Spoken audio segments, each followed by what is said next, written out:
Finance act 2018 में 1 लाख रुपए से ऊपर होने वाले इन ही लॉन्ग टर्म कैपिटल गेन्स पर 10% का टैक्स लगाने का प्रोविजन इनकम टैक्स में इंट्रोड्यूस हुआ। पर क्योंकि आप हमारे चैनल को फॉलो करते हैं तो आज आपको हम बताएंगे कि कैसे आप इक्विटी शेयर्स या इक्विटी ओरिएंटेड म्यूचुअल फंड्स पर लाखों के प्रॉफिट्स बुक कर भी लीगली 100% टैक्स सेव कर सकते हैं। बहुत डिटेल में चर्चा करेंगे तो इस वीडियो को जरूर आखिरी तक देखिएगा।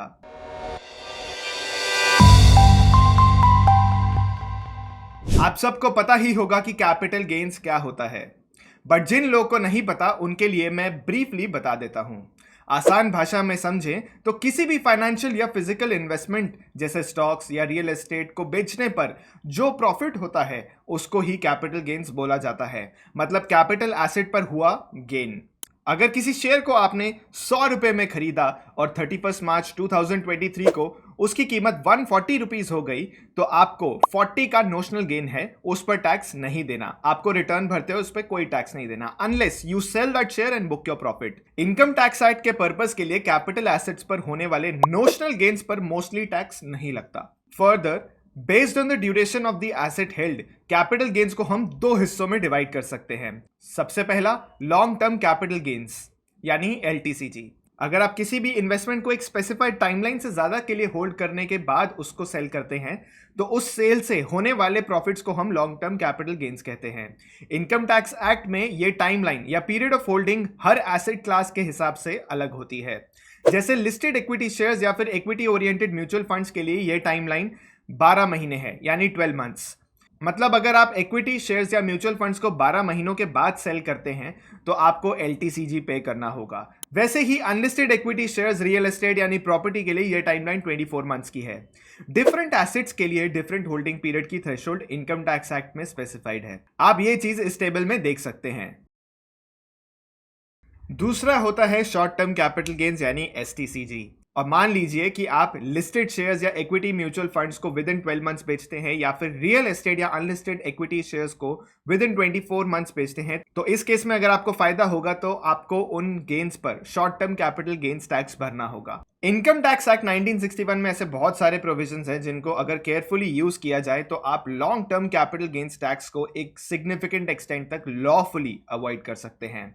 जैसे कि सबसे पहला टैक्स लॉस हार्वेस्टिंग। मान लीजिए कि आपको इस साल ABC लिमिटेड के शेयर्स बेचने पर 5 लाख रुपए के गेन्स हुए तो आपको 4 लाख यानी 5 lakh minus 1 lakh of exemption under section 112A पर टैक्स देना पड़ेगा।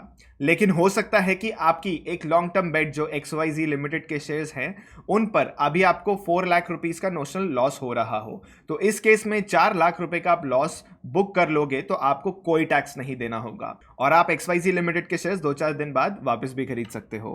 बट इसमें कुछ सेट ऑफ रूल्स होते हैं इनकम टैक्स लॉ में, उनकी डिस्कशन कभी बाद में कर लेंगे। दूसरा ये तरीका है टैक्स बचाने का कि आप हर साल 1 लाख रुपए के long term gains equity shares और इक्विटी म्यूचुअल फंड्स पर बेचकर बुक कर सकते हैं। उन पर आपको कोई टैक्स नहीं भरना पड़ेगा क्योंकि इनकम टैक्स एक्ट के सेक्शन 112A में ये एग्जेम्पशन है। 10% long term capital gains tax होता है इन एसेट्स पर तो हर साल 10,000 रुपीज का टैक्स आप बचा सकते हैं एकदम लॉफुली। फिर तीसरा तरीका है to make specified investment such as buying bonds of specified companies. अगर आप रियल एस्टेट बेचकर कोई लॉन्ग टर्म कैपिटल गेन्स कमाते हैं तो कुछ एक स्पेसिफाइड गवर्नमेंट कंपनीज के बॉन्ड्स खरीद के आप 50 लाख के गेन्स पर टैक्स एग्जेम्पशन अवेल कर सकते हैं। पर आज के इस एपिसोड में सेक्शन 54F की प्रीडोमिनेंटली हम बात करेंगे जहां आपको लिस्टेड या unlisted equity shares, equity oriented mutual funds या फिर बॉन्ड्स की हम बात करें या गोल्ड या सिल्वर ज्वेलरी एटसेट्रा जैसे एसेट्स पर होने वाले long term capital gains tax को पूरी तरह बचा सकते हैं। तो चलिए इस वीडियो को आगे बढ़ाते हैं, बात करते हैं capital gains exemption under section 54F of the income tax act 1961।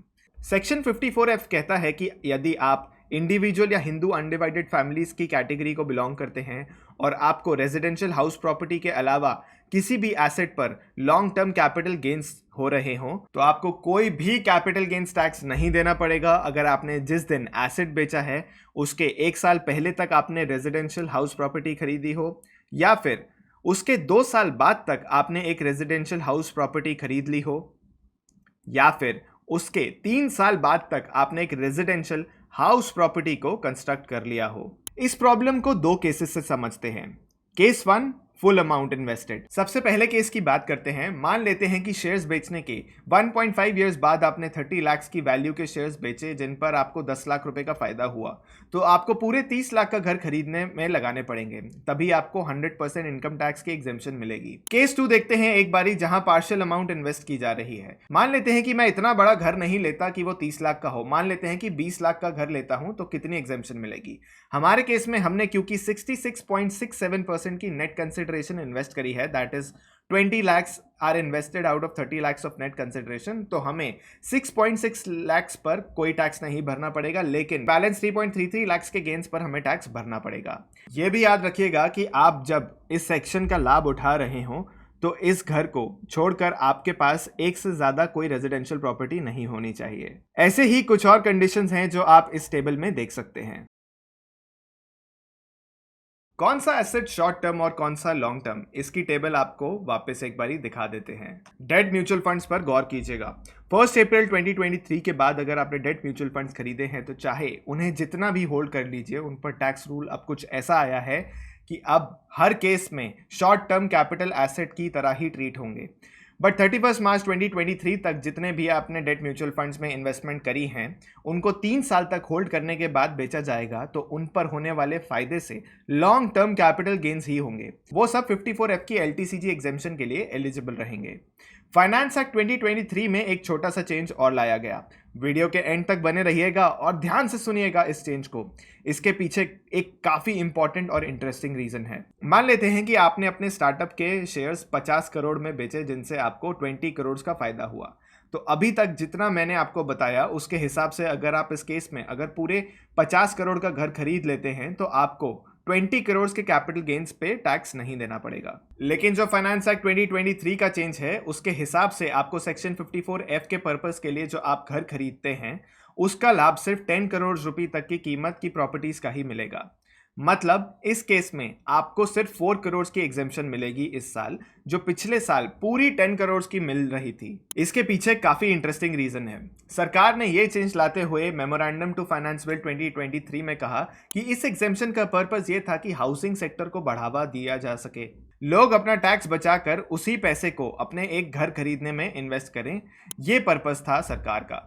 पर सरकार ने कहा कि हाई नेटवर्थ इंडिविजुअल्स इसका फायदा उठा रहे थे, तभी इस प्रोविजन से मिलने वाले फायदों को सिर्फ 10 करोड़ तक की प्रॉपर्टीज के लिए रिस्ट्रिक्ट कर दिया गया। हो सकता है सरकार उन स्टार्टअप फाउंडर्स की बात कर रही हो जो आईपीओ में या फिर बाकी वेंचर कैपिटल इन्वेस्टर्स को बेचकर करोड़ों रुपए के आलीशान घर खरीद रहे थे। अगर आप यहां तक मेरे साथ बने हुए हैं तो कमेंट्स में हमारे एनालिसिस के लिए आपकी क्या राय है वो हमें जरूर बताइएगा। आशा करता हूं ये वीडियो आपको इंसाइटफुल लगा होगा। ये वीडियो सिर्फ एजुकेशनल पर्पस से बनाई गई है और किसी भी तरीके की टैक्स एडवाइस नहीं है। हमारे चैनल को आपने अभी तक सब्सक्राइब नहीं किया है तो जरूर कीजिएगा। मिलते हैं जल्द ही। जय हिंद।